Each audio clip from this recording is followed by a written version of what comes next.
welcome back to another True Crime Tuesday video. But before we get into today's case, I just want to do the usual. So my name's Amber and I upload beauty, fashion and lifestyle content, and on Tuesday I like to do a little bit of true crime because that's one of my other interests outside of the makeup world.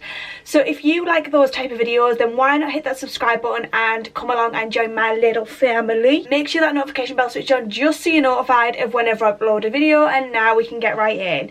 And today's case is another cold case. I literally love when these cold cases get solved because it's so satisfying, not only for the victims but for the families to finally have justice. Now I just like to do a quick little warning before I do get into each case, and that is that I do not mean any disrespect to anyone mentioned in this video. I've literally just gone online, I've compiled together basically all the information that I've found to bring this case to you in an educational manner. So this was actually a 48-year-old cold case that was actually solved due to advances in DNA technology, which is just absolutely incredible. A lot of these cases, you find the older cases, they do struggle to solve them because back in them days we didn't have the technology that we do have now, and obviously over the years the technology has advanced, so they do go back and look at some of these older cold cases.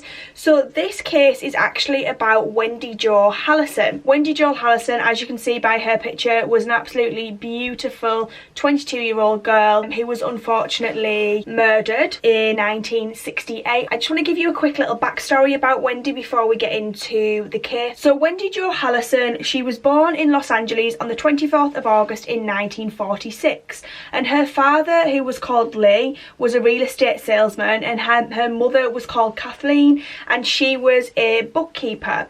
She also had a younger sister who was called Linda, and at the time of her death she was actually studying as a senior at the San Fernando Valley State College, which is now called California State Northridge. So on the day of her death, 30th September 1968, Wendy, who was aged just 22 at the time, was driving her prized green Thunderbird down Fairfax Avenue, and she was on the way to purchase a hairdryer. I believe that her sister had said that she'd seen this advertisement for this offer that a store had on hairdryers, and she was going into town to purchase one. So she was going to a store known as Thrifty, which was on the corner of Wilshire Boulevard. After shopping, the 22-year-old art student was seen filling up her car at a gas station down the street. After this, she never returned home and she was never seen by her family again. Her family knew that this was unlike her and that she wasn't someone who would just disappear. So her mother became progressively concerned about the fact that her daughter hadn't returned home, and she decided to call the police and report this to the police. The police told her that they couldn't launch a missing persons case so quickly because she hadn't been missing long enough. I think that was a law a long time ago where the victim had to have been missing for so long before they could actually report it as a missing person case and would investigate it, where now things tend to be investigated straight away. I'm sure there was a case that actually meant that the law was changed so that missing persons cases can be investigated straight away. So although the police weren't interested in the case because unfortunately it hadn't been long enough, the family was still very, very worried and knew it was out of character for Wendy. So the family actually decided to pull together a search team themselves. So the family actually began to search on their own, and the search party included her brother-in-law, a private detective, and they all helped to rally together, and they basically hired a helicopter to search from the sky to see if they could see her car. The following day, Wendy's boyfriend actually spotted her Thunderbird car parked on Fairfax Avenue, and the private investigator that they had hired, Gil Court, found her keys on the floor of the backseat when they opened the trunk. When he opened the trunk of the car, they discovered Wendy's body inside, and unfortunately she was deceased. So once the investigators got onto the scene, they started to investigate her body and everything to see what was going on, determined that Wendy had been sexually assaulted and she was then strangled to death. Her fingernails were broken, so it was clear to officers that she had scratched someone in an attack. There'd clearly been a struggle and she was trying to save herself. She fought for her life. The murder weapon, which was a rope, was actually found at the scene of the crime, and she was still wearing all of her jewellery, including a watch, and detectives then ruled out the fact that it could possibly be a robbery because obviously she was wearing the jewellery. If there was a robbery motive, he would have pinched the jewellery. The only thing that was missing from the car, interestingly enough, was the hairdryer that she'd actually originally gone out to purchase. Police then decided to, obviously as they do, they collected together a list of suspects, and on this list of suspects in the beginning they zeroed in on 4 men in particular, and there was her boyfriend, her ex-boyfriend, her brother-in-law and another friend, and they suspected that they might have something to do with it because they originally thought that the attacker must have known Wendy due to the fact that they possibly knew her habits and her like that she was out shopping at that particular time and that they knew she was shopping alone. The case quickly ran cold and it became a very, very difficult case. There was weeks, then it was months, and it was years, and there was just no evidence coming forward. There was nothing to further the case, and unfortunately this case then began to take place amongst many other cold cases, and it sat there for a little while. Although there were a few clues, they did know that there was a white man who had been seen near Wendy in the drugstore and also at the gas station, so it was possible that she was being followed by this gentleman, but unfortunately the case was then ultimately stalled and they basically had to press the pause button. Harry Clan Jr., who was a criminalist for the LAPD, got involved 3 decades later. So 30 years after the crime originally happened, he decided to get involved. He was actually asked to look at the case due to a previous detective on the case.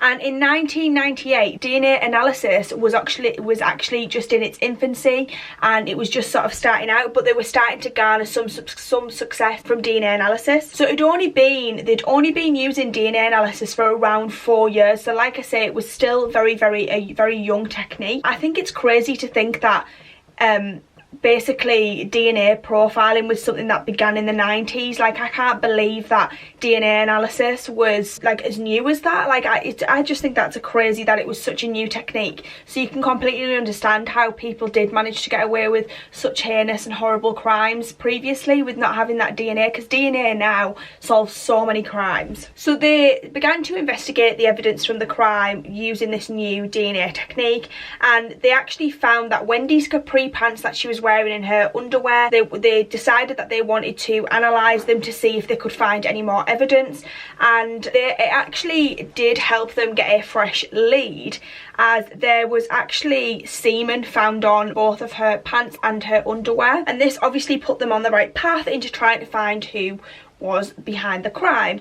So they decided to use this new evidence to go back to the 4 men that they'd originally investigated, and they drew their blood to try and compare it to the sample they took from the bottoms, and it actually eliminated all 4 suspects. So those 4 original suspects were completely eliminated because there was no match, but the sample that they'd found on the underwear was actually too meagre to put into DNA profiling to check against the national and in-state databases. So all they could do was check against someone else's DNA. They didn't have enough of a sample to be able to put it into, I think it's what they call CODIS now, and be able to check nationwide to see if anyone with his DNA had been involved in a crime before. Then it jumped forward to 2016, and there was 3 LAPD investigators who had been working hard on this case for a lot of years. They then decided to run the DNA again, hoping that the newfound technology, obviously again we're a few years forward, the technology has then since improved since it was originally invented, and they were hoping that the new technology would basically identify enough markers to upload the sample into the state system.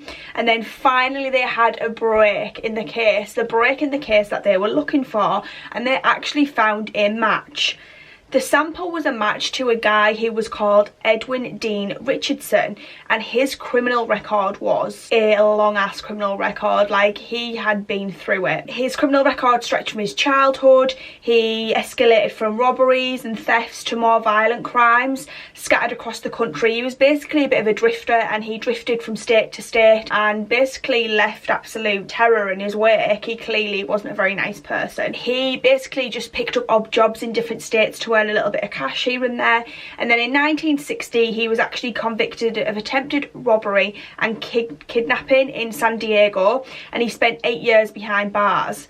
it really gets me when it's people like this, when they've been in and out of the system and it's not being picked up. But I understand that the technology wasn't there originally, but it just annoys me when you see these, you know, there's lots of other cases where they sort of let them slip through the fingers and then they go and commit a crime again, and it's like that could have been prevented. That really irritates me. So he was then paroled in April 1968, which was 5 months before Wendy was killed. Edwin was in Ohio prison in 1981 after he'd been convicted of killing a 21-year-old girl who was called Joanna Bonner in Belmont County, a steel and coal community on the state's eastern border.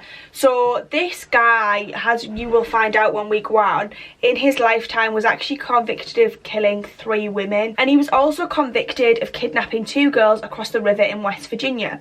About 20 years later, authorities used DNA to link the slim present Edwin to a cold case killing in Orange County. Edwin was flown to California to face trial, where he pleaded guilty to raping and strangling Marla Jean Hires in 1972. The 22-year-old's battered body was wrapped in a cloth and dumped down an embankment not far from Yorba Linda Country Club. Edwin, who was then 70 and suffering from emphysema, was sentenced in 2006 to life in prison, all but ensuring he would die behind bars. But in the meantime, investigators in LA who used the DNA to identify Edwin as the man who strangled Wendy Jo Halison. We finally had our answers, but it wasn't quite as straightforward as it seemed. It was quite disappointing to find out that her parents had already passed when they actually found out who the man was who murdered their daughter. Now, the issue was, not only had Wendy's parents passed, which was really, really upsetting, but the man who'd murdered their daughter had already passed as well. So Edwin had actually already been dead for 4 years when they figured out it was him who'd murdered Wendy. Now, the issue with this was investigators then couldn't obviously interview him. They couldn't take a DNA sample from him to confirm that he was the initial match in CODIS. Instead, they had to match a blood sample identified as Edwin's in the Orange County investigator to DNA in Wendy's case. So they actually had a blood sample from another case that they managed to use to match his DNA to Wendy's case to prove that he was her killer. They also then, obviously, to try and link them more closely together, these 3 murders that he committed, they combed through his background and they wanted to see his habits to see if his habits matched those of Wendy's killer, and they noticed disturbing similarities. So his 3 victims had several things in common. All were young, all were attractive brunettes who were alone when they were abducted, and each of them was assaulted and strangled. Their cars were abandoned and the bodies were dumped. Detectives believed that Edwin was an opportunist and he targeted women who were about to get in their cars. They also believed that Edwin used some type of weapon to force them to slide into the passenger seat. Wendy's family were actually haunted by her death. Tragically, her parents died without knowing who their daughter's killer were, and her sister was terrified that she would die as well, without knowing who took her sister away from her. The family always thought of the milestones that Halison was robbed of, including weddings, birthdays, watching her nephews growing up, having her own children, and Wendy's death seemed to hit her father the hardest because Wendy was actually born on the same day as her dad's birthday. So every year he celebrated a birthday, it was a reminder of his daughter's death. And before he actually passed away, he actually said to his daughter Linda, who was Wendy's sister, quote, "If something happens to me, I want you to promise don't forget your sister. You do what you think you can do to find out who did this." So the family was very, very hell-bent on finding out who killed their daughter, and he wanted to make sure that Linda, her sister, did carry this through even after he'd passed. Wendy's sister's husband actually did go on to say that the LAPD did do its job and the case is closed, but the case will never really be closed to us because we will never ever forget Wendy. And I just think that is just such a sad case. But the reason I wanted to do this case was because I just think it shows you how amazing the advances in technology have come on. This is such a sad and disturbing case for that family to, for 48 years, not know what's happened to their daughter. That is just horrific. But to finally have these advances in technology, to see how far we've come with technology and solving crimes, I just find is an absolutely incredible feat. Anyway guys, I hope you've enjoyed this case. If you've got any suggestions for any other cases, please do feel free to leave them in the comment box down below. I'd love to know what your thoughts and feelings on this case are. Let me know that down below also, and I shall see you next one. Thanks so much for watching.